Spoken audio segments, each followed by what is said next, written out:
Welcome to this online virtual event, the fate of U.S. higher education and science under a Trump2 administration, which is, we're speculating here as to what might happen if that occurs. I'm John Douglas here at the Center for Studies in Higher Education, and we're joined to provide comments. I'll do a presentation for about 20 minutes or so, and then Bob Sharman will join us. And Bob is a senior fellow at the Century Foundation, and he's worked, a very well-known person who's worked in higher ed policy for many years on affordability, quality assurance, and consumer protections. He's had past roles with the Obama and Clinton administration, and he's currently serves on a federal advisory committee on college accreditation, which is an important issue that we'll come back to in this storyline. He's also the founder of the advocacy group, the Institute for College Access and Success, and he also launched California Competes, which is a well-known organization here in California. So really great to have Bob here. So I'm going to do about a little 20-minute presentation with a PowerPoint, and then we'll go to Bob, and then I have some questions and discussions, but you're invited to send in some questions through the chat function as well if you so desire. I can't guarantee we'll get to all of them, but so I'm going to go now to my screen, if I can figure out how to get there.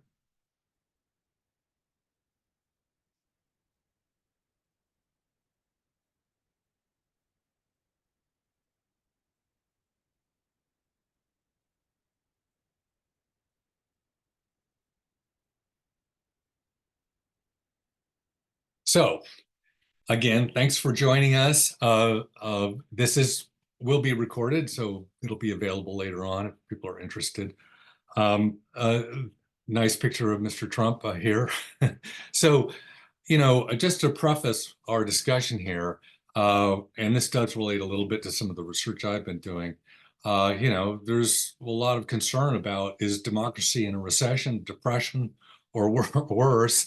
And there's lots of data out there to say these kinds of things, and they're not always, you have to take it with a certain grain of salt. How do you measure these things? But VDEM, which is based out of Stockholm, I believe, yeah, Stockholm, does various analysis of everything from democracy and liberal democracy versus autocracy, and as well as, the status of academic freedom. But we see this general trend of autocratic governments. Now, this is 2021.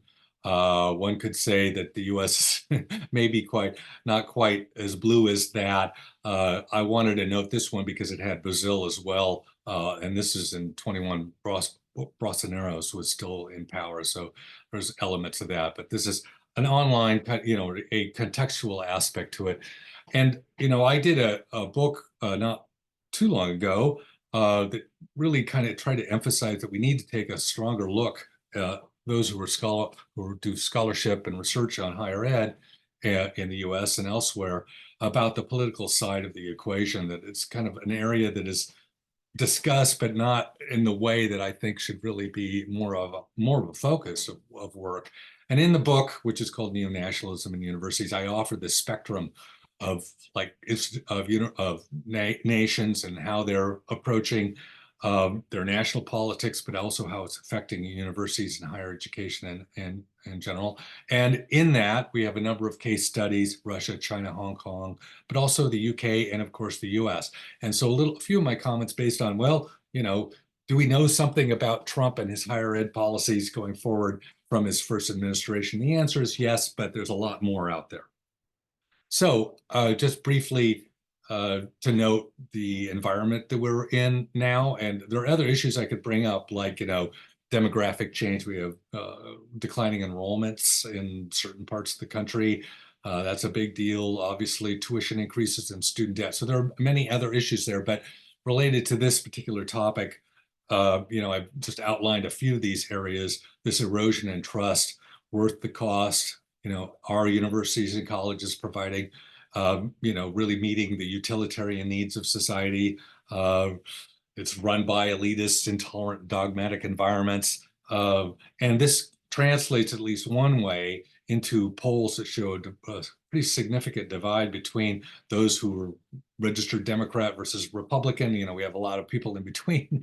So, but in terms of Republicans, they're polled at the, you know, almost 2/3 see, higher education in general as a negative, having a negative effect, and then getting back to this kind of sense of intolerance towards conservative views and much more.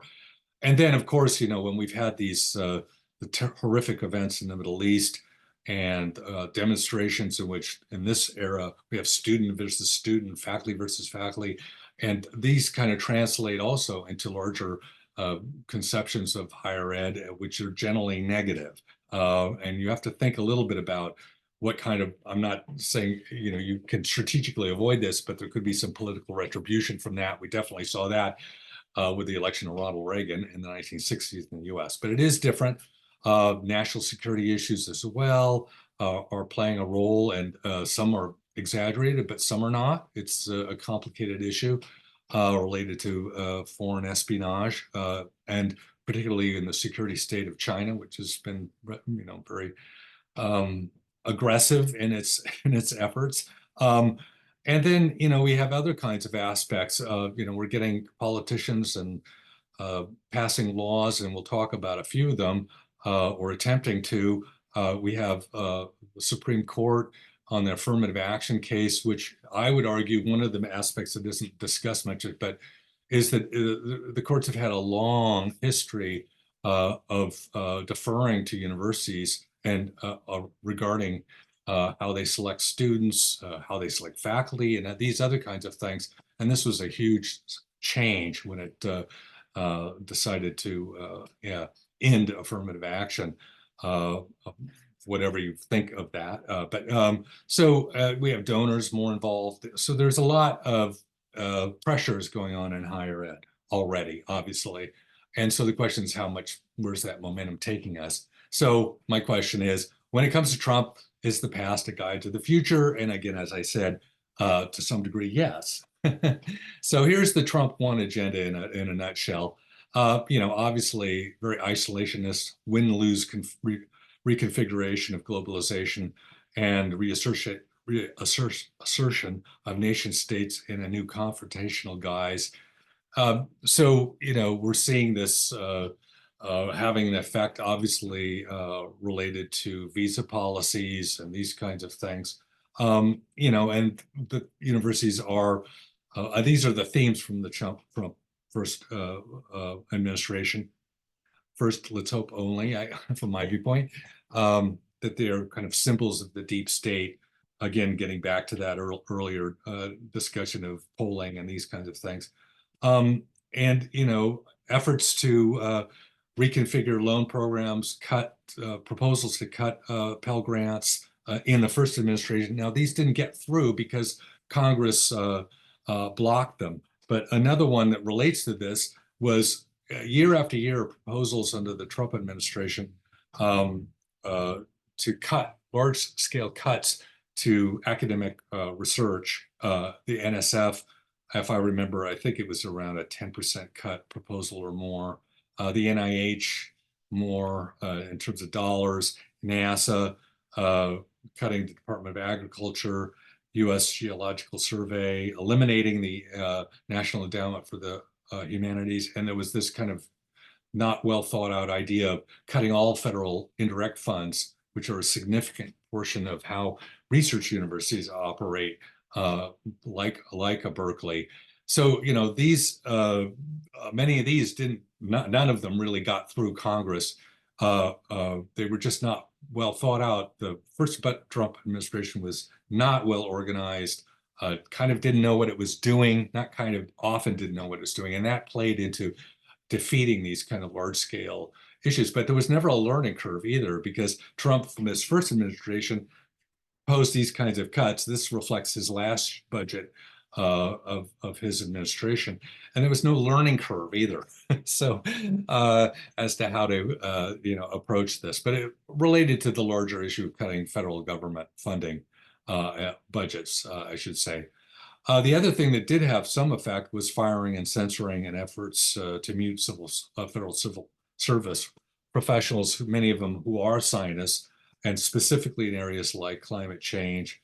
There were these proposals that didn't come about in the various budget discussions about 30% cuts in discretionary funding. That didn't happen, but that would have also been a kind of a blanket cut to various forms of support for America's America's colleges and universities.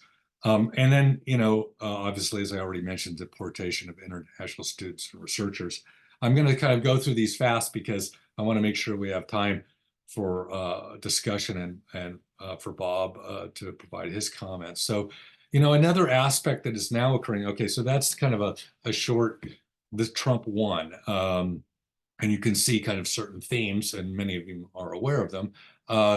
So at the same time, we've had a significant increase in this kind of blue versus red state scenario as to how state governments, which have ultimate control in most of the budgets for higher education in their states, in the public sector, are very important states. So we've had this divide that's really grown. And the question is, how does this play into a potential future Trump administration? Well, some of the themes, I won't go through all of them, but one is we're seeing a real pattern, and this is one that you see in other autocratic-leaning illiberal democracies of kind of stacking governing boards or those that run boards. There aren't boards so much internationally, but those who have control in the ministry in other parts of the world, but here in the United States, governing boards and appointments down through the dean or whatever that's occurring, and you're getting loyalists to come in for, say, Florida's Governor DeSantis, which has had a significant effect on what is happening in their higher ed sector. They passed the Stop Woke Act, which is this interference into the classroom and really even asking students to monitor, very worrisome, monitor what faculty are saying. Academic freedom, there's actually a claim by DeSantis's governor's office and his legal team that faculty don't have in their public universities, don't have the ability of free speech, that what their speech is state speech. And there's a court case related to this. I'm not quite sure what the status is, but it's just kind of a direct attack on the concept of academic freedom. Accreditation. So this is an issue we'll come back to with Bob for sure. And so Florida has launched a lawsuit that tries to end the provisions by the Higher Ed Act, which is the national act that provides reinforces the concept of accreditation as a non-governmental activity that is done by these regional accrediting associations. So it's regulating the universities and colleges themselves are jointly involved in doing that, but they are recognized by the federal government in order to then be eligible for federal student aid and other programs. So Florida is attacking this concept and saying, no, accreditation should be given at the state level, and that there's no legal reason or constitutional basis for the federal government doing this. So this is a huge potential factor in any Trump2 administration if this concept goes through, because it will make a DeSantis or somebody who is highly interventionist into the higher ed sector have other kinds of powers and authority to do so. So, the other aspect that has been of complaint in Florida specifically is that often the higher ed sector is kind of like bowled over by this and is not putting up enough of a fight. So at the same time, related to this kind of red versus blue state movement, we have these hearings that have gone on at the federal level and legislation that's being proposed in various forms to amend the Higher Ed Act, which hasn't been reauthorized since 2008. And among them is this College Cost Reduction Act, which I think was put in maybe 6 months ago. So it's been lying around because it's not going to go forward. It won't get past a Democratic Senate, but it had very significant basically trying to dismantle aspects of the Department of Ed, some changes in Pell Grant, other kinds of interventions that are kind of a harbinger of what we might be seeing if Trump comes into power. And there are these scenarios. Well, what if the House stays Republican, or maybe it switches to Democrat? What's going to happen in the Senate? So this is also a play that makes it more complicated. But you can see the tone of the hearings is very, there are reasons that universities have not perhaps done the things they should as well. But this was really a frontal attack that Virginia Fox has put on as chair of the House Education and Workforce Committee. And there are valid issues tied in there, like student debt and finance, but there are other issues that are very interventionist. This kind of concept that the federal government needs to have more power in order to control what happens in the classroom, for example. There are other acts. There's the End Woke Higher Ed Act, which does relate to this concept of having greater authority over what is happening in our classrooms and what the faculty are saying. So now, might we expect? Some of these, with Trump, does come back into power, and again, there is this play between the House and the Senate, which will, have a significant effect as to what might go through or not. But I'll get back, because it's actually much more expansive and worrisome than just that, because there's an effort to provide a lot more power, or assumed power, by the executive branch if Trump comes in. A lot of assumptions of power that would be, raise all kinds of constitutional issues, but are very difficult to harness or constrain, probably, if Trump came in. So of course, there's the ongoing vilification of higher ed as part of the deep trust, the deep state, excuse me. As I said, I think we'll see this kind of convergence of red state and Trump national agenda. And I think that would be one aspect, would be what happens to accreditation. Threat of large funding cuts. Now, Trump has not articulated much about higher ed or any other policies besides things like, putting up tariffs and this kind of thing. But if we see the kind of approaches that he's taken in the past, then one could say that it looks like that might be an important part of his budget proposals. He could also penalize specific universities. I'll come back to how that would work. Of course, isolationist policies that hinder talent mobility. He's threatening mass deportation. Well, that can be recent immigrants, actual immigrants. It's undefined to some degree, but the threat is very significant. And, we have not only a lot of immigrant students, but a lot of international students. Also, places like Berkeley, some 24% of the faculty are foreign nationals. It's a university that draws talent from throughout the world. This is part of the strength of the American system. But this is all, potentially significantly compromised. Another area, and if you're going to hire postdocs or faculty, H-1B visas are also an important component, and that could be changed. Universities have an ability to offer those visas as part of the recruitment process. And that's an important aspect of it. And of course, there are all these other kinds of aspects of knowledge diplomacy and science diplomacy, the foreign policy of the U.S.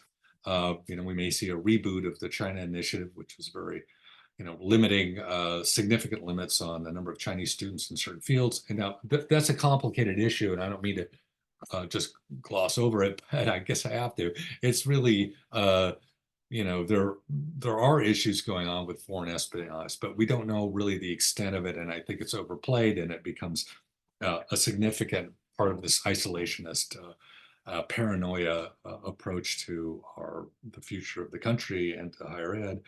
Cuts in the Department of Ed, or its elimination. That's not quite clear from the Trump campaign, but one could see some large-scale changes in grants and loans. And one of the proposals is to move more of the loans into the private sector, and Bob was part of that, to help take it out of the private sector where profit is the motive. And then there's this national online university thing that he's put up. He's as an alternative to the woke universities out there, and he would pay for it by taxing endowments of the wealthy universities, which tend to be the privates, the elite privates, and other taxes in form. So that seems like a far-fetched dream, but anyway, it's part of his agenda.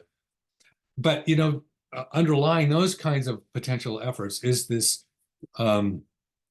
redefinition of what the executive power, the executive branch's powers are, that is being propagated by Project 2025. And again, Trump says, "Oh, well, I don't, I'm not necessarily following everything that's in the Project 2025, which has been formulated by his various colleagues and cohorts from his previous administration that are still with him in some form." But the unitary executive theory makes it so that he could say, or at least this is the theory propagated by these right-wing people, is that, well, Congress might allocate money to the NSF, but he doesn't like certain aspects of what they want to spend money on, like climate change, other kinds of things, environmental studies, people he doesn't like or his loyal group doesn't like, and he could impound funds. I mean, this is the conceptual idea that they could do that. The other part is this return to firing civil service scientists and others that don't fit his and his loyalists' idea of what they should be doing in the federal government. And this is called Schedule F. It's this classification. He would basically take a lot of civil servants that are now classified as civil servants and move some 55,000 federal employees to become political appointees, meaning they could be fired. And so this is a major threat, and that could be done by executive order. It's just a very complicated and worrisome scenario in which a much more organized effort to reboot the federal government in the US and many other aspects of society could come into play. Another one that relates to this is this revenge agenda and the usage of the Department of Justice to go after people that he doesn't like. And there seems to be kind of an acceptance on this among the Trump supporters. And this concept could be used also to arm the compliance by the Office of Civil Rights, which is so it's a little different, but it's currently in the Department of DOJ. But I think the concept is it would be moved to the Department of Justice, away from the Department of Education, so I should say. And so that it could be very selective attacks on universities that are not compliant in various ways to the agenda, the Trump agenda, or criticize or offering criticism of the Trump administration. So to finalize, in this sweeping kind of look at many aspects of what this Trump2 administration might look like, again, with the variable of where's the House and the Senate. But even then, as you can see from this unitary executive theory concept, that this could be, there are various ways we would have Trump intervene in higher ed in the United States in creating a milieu that is combative and very worrisome. So, of course, I just want to always mention that the threat isn't just to higher ed, it's to this larger aspects of democracy in our country. Again, just further erosion, but not just in higher ed, but also in science, that science and climate change and these kinds of things are just political tools of the left. It erodes faith in information and about what's really happening in our world. As I said before, this kind of worrisome about kind of a melding of the right-wing red state and national government. National government can do certain things, but I would project that the environment will be different between, say, a California and a Florida or a Texas, in which we're going to see some major differences in how those universities can operate if they don't have the support of the governor and they're being attacked, or by the legislature in that state. That can make a big difference.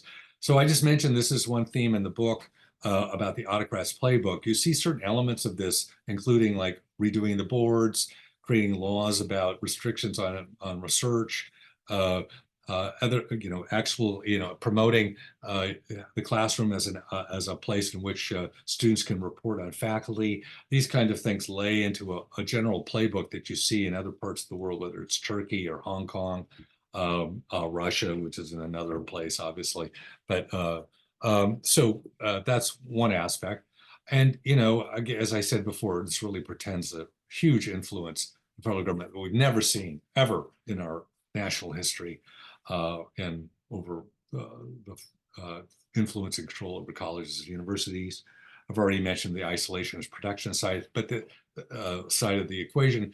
But I think you have to understand too that we're projecting onto the world what we're doing. I mean, we have been a country that has brought in talent and for all of our existence, and it has been a significant component of our socioeconomic growth and development over time. It's a huge part of our engine here in California in the science and tech side. So this will create a viewpoint about the U.S. that is very dangerous and damaging. It will not be a welcome place. But that's also an area that needs perhaps more significant look at. So I also just want to point that higher ed does have to have more introspection about what it's doing, and that not all the perceptions about maybe being intolerant, particularly after the Hamas, Gaza, Israel terrible tragedies. They are tragedies, but how people perceive. There are things about us internally that we need to look at, I think, and try to get better at communication. It's not an easy thing to overcome, but it is something we have to do. And then, as my colleague Brian Murphy had noted to me before this, what kind of campus unrest are we going to have with a Trump administration return, and many of these policies which could directly affect students, obviously, and faculty and others. It could be a really, significant part of our lives very shortly. And that the higher ed sector, which other people have said, is having a hard time figuring how to respond. It's early. The hope is, I suppose, we'll get past November and life will be clearer and it won't be as dark and dystopian, but we don't know. So just the final is that this quote that was, it's a year and a half old or so, from J.D. Vance, which is part of Mr. Trump's vice president, is he gave a speech called "The Universities Are the Enemy." And I just end on this cheery note that he says, if any of us want to do the things that we want to do for our country and for the people who live in it, we have to honestly and aggressively attack the universities in this country. So this is a harbinger of a lot of worry. So with that, I'm going to turn it over to Bob and let him provide some comments, and then we'll go to a discussion. Thank you, sir, so much, John. Really a helpful overview of what we're seeing here. There are a lot of folks on the right, Trump supporters, who have said that bandying about the claims of Trump being a nationalist and being a threat to democracy is somehow alarmist or overblown. I think the evidence clearly shows that was his inclination before and would be even more if he is elected this next time around. And I think contributing to that, as far as the higher education aspect of all of this, is I think most people do not realize how unusual and how fragile the autonomy of higher education in this country is. That even compared to other countries like England, I mean, you can look at the worst situations in Hungary and Russia and China, where there's strong government control. But even in many of our allied countries, the government is much more in control of higher education. The academics and scientists in those countries are looking over their shoulder for what is it that the government will be upset about me researching or saying. And and they have to be worrying about those sorts of things. And a lot of what has made higher education in the United States the best in the world has been the freedom of academics, the freedom of universities, not just private universities, but also many public universities, to explore where they want to explore, and to that kind of academic and institutional freedom. This was not always the case in the United States. It was a Supreme Court decision that kind of established this situation, and that has been embraced and affirmed over time. But as you mentioned with the affirmative action decision, that deferring to higher education is maybe less secure than it was in the past.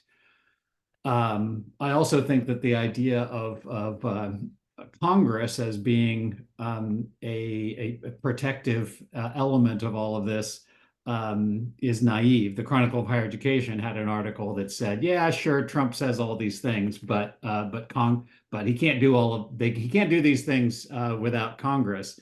Well, I've got a number of responses to that. One is, he may have Congress if he's reelected. It is quite possible that the House and Senate will be in Republican hands, and so laws could be passed through Congress. But in addition to that, the limits on president's power depend on the Supreme Court ruling according to what we have anticipated from the past. And we may well have a court that will side with a Trump on many issues. We might have a court that will overturn limitations on prayer in school, may well decide that the Ten Commandments are not actually religion. And an administration can make a lot of decisions that would have potentially severe impacts on freedom of study in higher education. Some of what Trump has said about how he will bring safety to colleges in the wake of all of these protests involved Title VI, civil rights laws, which are enforced directly by the federal government. Federal government, a Trump administration could go to certain colleges and say, "We think you violated Title VI," or in the case of gender issues, Title IX, and yank their federal funding. Sure, the colleges would sue and go to court, but can we rely on the courts? It is not at all clear at this point that we can rely on the courts to protect the independence of higher education. Some of the topics of what Trump and others have discussed involved accreditation. It is true that the accreditation as a requirement of what is needed in order to access federal aid has helped to create a barrier between the federal government getting involved in academic topics and to protect against that by the federal government just relying on, okay, we're going to let accreditors handle that. We're going to let accreditors oversee the question of what should be in the curriculum, and what does it mean to, how do you decide whether a college is doing a good job of in the way that they treat students. But we are hearing from Republicans, and in this bill that passed the House of Representatives, that they want to prohibit accreditors from having any standards based on, quote, beliefs or viewpoints. Well, in the minds of many right-wing folks, a belief in science could be prohibited under that, where accreditors could not insist on use of the scientific method or science as a foundation for a curriculum. At the same time, there are provisions in that bill and already in law that protect institutions that are religious, which in this country mostly means Christian-based institutions. So you have Christian beliefs that would be viewed as protected by this Supreme Court, at Christian colleges and universities, but a prohibition on other colleges having beliefs like in science. The having the accreditation and civil rights laws that could be used against colleges in a Trump administration, they are contingent on federal aid. So they are laws that apply to colleges if they receive federal aid. So potentially some of our more well-endowed private colleges, and maybe some colleges, universities in states that have healthy state budgets, could forego federal money and say, well, we're going to operate separately. But it is also the case that the federal government has historically taken away 501c3 tax-exempt status from institutions that don't discriminate based on race, for example. So, that was an important example from in the Nixon administration, and seemed like the right thing to do.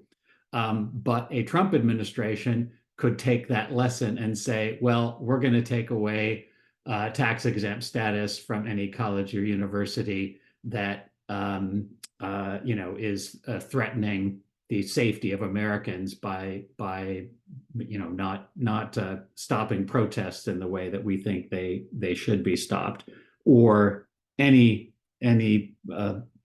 of a litany of other kinds of areas that they could get involved in. Now that has to do with nonprofits. It kind of does mean that the universities that would continue to have that might continue to have the freedom to do as they please would be for-profit universities, which do not exactly have a much of a track record, in addition to the Christian universities, which presumably would have freedom to do what they want. Certainly, we see we haven't talked that much about what Kamala Harris has said about higher education. I mean, she's certainly part of her past is fighting predatory for-profit colleges. This is an area where a Trump administration, the past Trump administration, basically did everything possible to remove regulations that were aimed at consumer protection, which tended to address problems at for-profit colleges, because that's just where the problems emerge more frequently. The Biden administration has restored many of those, and it's quite likely that we would see those go in the opposite direction again. I think you're absolutely right, John, that immigration is an area to watch. That we know that insularity is not good for scientific advancement, and so the kind of insular approach that we're likely to have in the country under a Trump administration would undermine our universities, even if many of the other areas, and even if they don't do the other things that I've mentioned. I will, before we go to some of the questions, I'll mention a couple of other items. I do think that going forward, if we're in the position of having a Harris administration go forward, I would like to see the left, liberals, etc., being more principled on academic freedom issues. I do think that there have been some things that have gotten out of control. I even think, even though I have advocated for limiting legacy admissions, I think an interesting example is California's ending of legacy admissions at not just public colleges, which had already ended them, but private colleges in the state as well. It's the right thing to do, but to me, it feels like it's the right thing for the colleges to do. I worry about the precedent of the state going in and telling colleges I agree with you, Bob, on that. how they should choose their students. Um, uh, I will stop there, and we can go on, John, to whatever topics you'd like. Yeah, so I do have some questions that have been submitted and some that I've invented myself. Just a reminder, in the first couple of weeks of Trump's administration, I won't say first because Avi Rosenzweig had told me not to say. He said I kept saying the first administration. In his administration, in the first couple of weeks, we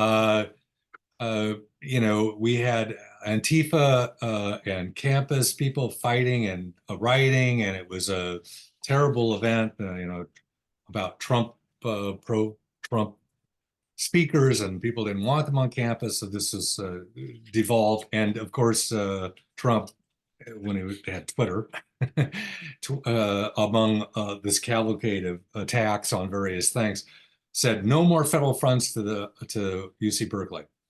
And we all say, well, that can't happen because he doesn't have that authority. But now we're talking about this kind of much more organized effort to see what the executive could get away with. And like you said, sure, you can file lawsuits and do things, but the damage of this process will be just really, really horrendous. And I'm saying he's going to stop all federal money to Berkeley, but there's a threat there, and it's very apparent. But one of the things I wanted to return to you, Bob, with is accreditation. There's this lawsuit. You gave me an update on the lawsuit going through the courts, and it appears, at least at the moment, that the Florida's case that accreditation should not be at the federal level. It should be at the state level or some combination. I don't know. I suppose it could be different variations on that. But basically, the states could have their own accrediting authority, and so.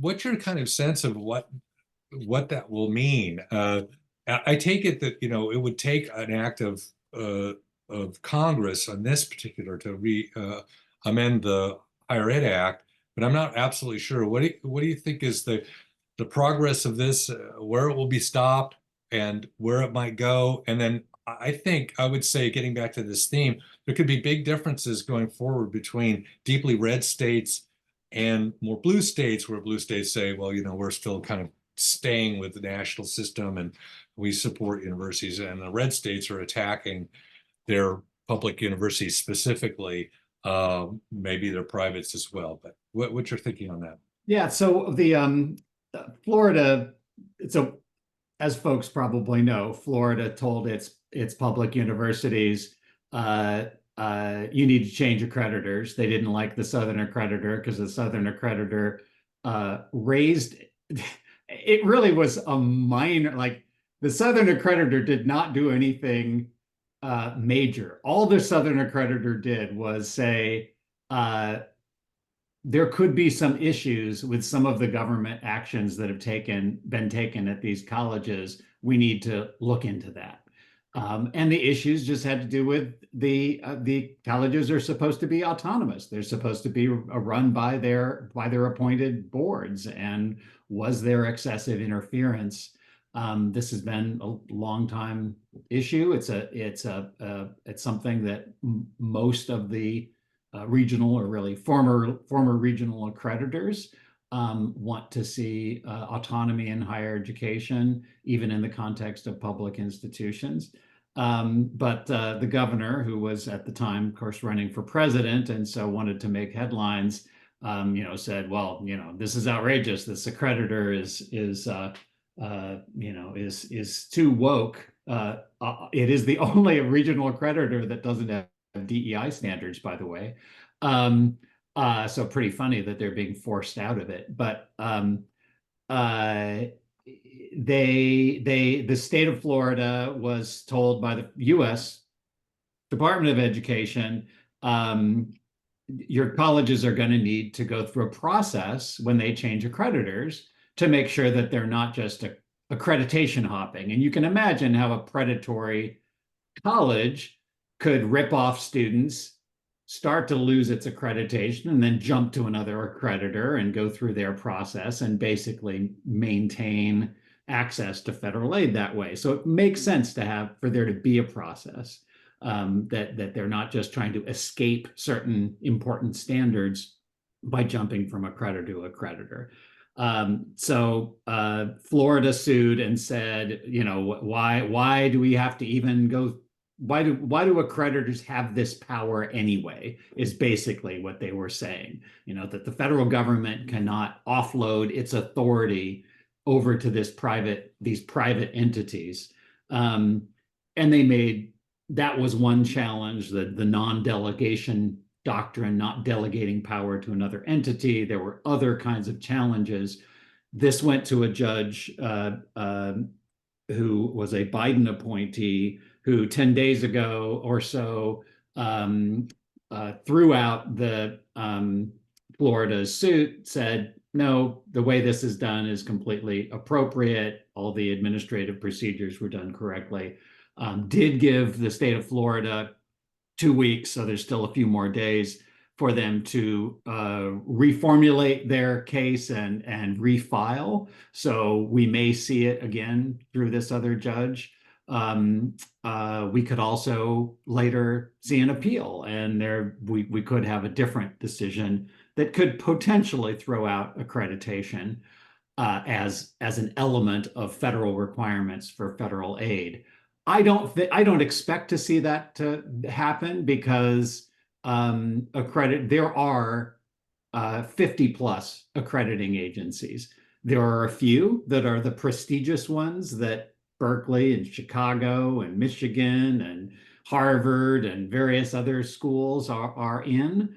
But there are numerous accrediting agencies to choose from. There are new ones emerging. I don't think that's going to be struck down in the courts. I think more likely is that we're going to see some kind of conservative accrediting agencies emerge that become the agencies that some schools go to who and the Department of Ed could just basically say they're official accreditors. So yes, I mean it's up to they've done that already. Some right with some of the for-profits. I mean, there's been some. Yeah, absolutely. Well, and there's a Bible college accreditor that requires every college to sign a statement of faith saying that everything in the Bible is truth.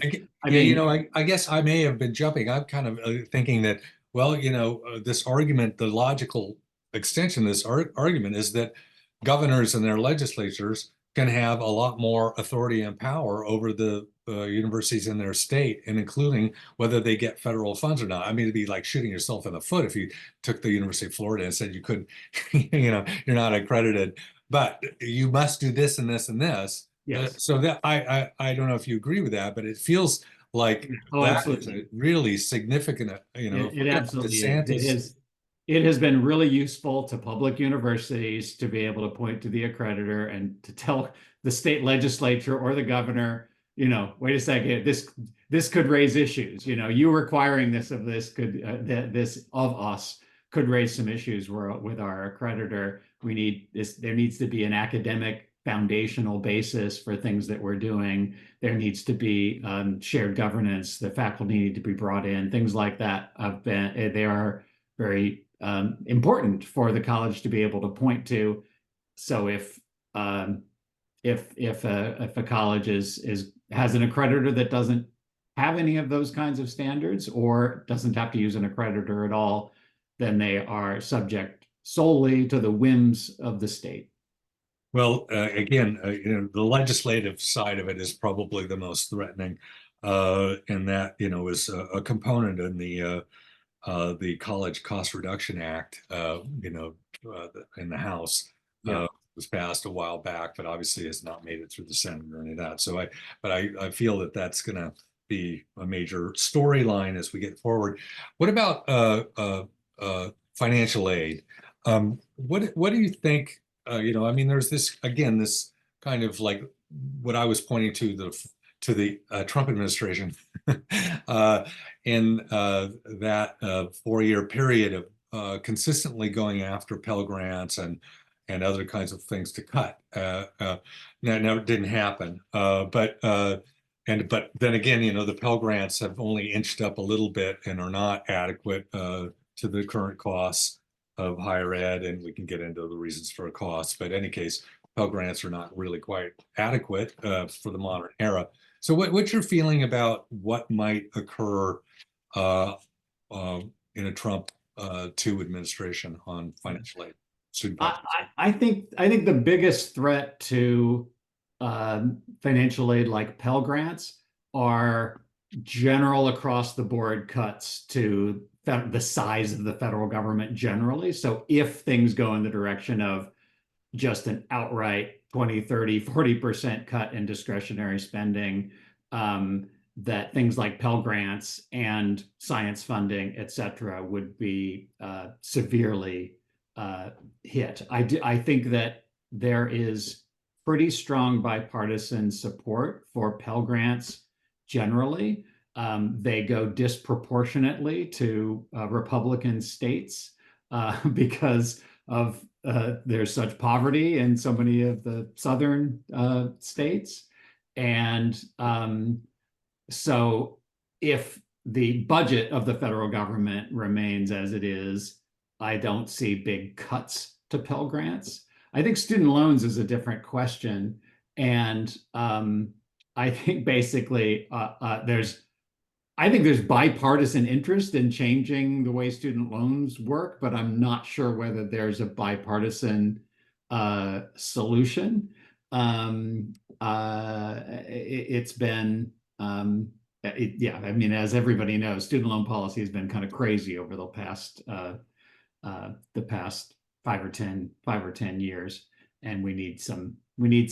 I hope we can get to the point where we have some discussions across the aisle and figure out where to go there. I feel like it's not as much a part of the culture war problems that we've got right now. It's more just where do we go with financial aid? Well, getting on back to the science funding side of it, I mean, that could come to this, overall, there was this ridiculous proposal for a 30% cut across the board, which is, a non-starter. So that's the kind of world we live in. These kind of crazy things get advocated by the House leadership or the Republican leadership, but and then it, dies. But the other part is I get back to this, if there is an actual, and I don't doubt that there will be some version of the executive, powers theory, and that would mean, again, it's advocated in Project 2025 to impound funds and, of course, fire scientists and these kinds of things. Any comments on that? Are you hearing anything among your colleagues? And I will segue from that to, are you hearing efforts to prepare for what might be coming down the road in terms of, whether it's protecting international students or immigrant groups or any of that? But first, are you hearing anything interesting in DC about what might happen on the science front? Yeah. Well, on the kind of unified executive power front, I mean, I think you kind of don't really even need that theory to anticipate the idea that whoever's in charge of the spigot can turn off the spigot. And what do you do about it? Like, you can go to court and get a court order. Who then orders the military to go in and turn on the spigot? It's you don't need the court to agree even for the power that the presidency holds to be taken to an extreme. And I think that we do need to worry about that. I have not seen much in the way of planning. Now, I wouldn't necessarily see it. I think people, plotting behind the scenes. I've worked on some kind of transition documents, recommendations, et cetera. But I guess I worry that kind of the higher education, the various associations, I'm guessing they're probably not doing enough to really try to plot out what would they do in some of the worst case scenarios, and that they need to be thinking more about that, and including things like how would we survive? If we felt we needed to survive without federal money, how would we do it? Seems impossible. I mean, when you think about, people talk about tuition and all that, but you look Mhm. at the research university environment, Yeah, the University of California system, I know that's only one segment of it, but these big public universities are a big part of it. right, They get more money from the federal government directly through research. right, Then of course they get federal funds indirectly through right. Pell Grants and these kinds of things. But it's really hard to fathom uh, with the budget problems that have existed and all the competing state priorities and dealing with medical Medicare and all these kinds of cost sharing systems. How that could ever work. I can't even put my head around it. I think. Yeah. Yeah, and then there's what could be happening at like ACE, or AAU, or that at the national level, all these entities at DuPont Circle, versus what states can do individually. And we've gotten a couple of questions related to that, but I'm still don't have my head completely around what that could entail to try to constrain these major kind of shifts in federal policy and funding. Right. Well, I think it certainly makes sense to think about ways what lawsuits the states could file to protect themselves against federal intrusion. In some ways, constitutionally, states are, because the federal government is the creation of states, there are limits to the extent that the federal government, I say there are limits, at least if the Constitution is read to mean what I think it means. There are limits to what the federal government can impose on states. Um, uh, Well, we get back to what the federal even government. more protective than private. We think of private colleges like the Harvards and Stanfords, et cetera, as having more protection, but their protection is because of a creative reading of the contracts clause of the Constitution in 1837, I think it was. But states have some independence from the federal government in a much clearer way in the Constitution that could be protective. I don't know who's looking into that. I'm not a lawyer, but that seems worth looking at. Well, just the last element, which we've touched on before, is, what if there's this threat of mass deportation? It's not, just kind of this overall arching theme. I'm going to get rid of everybody, but what it would really mean if that happened.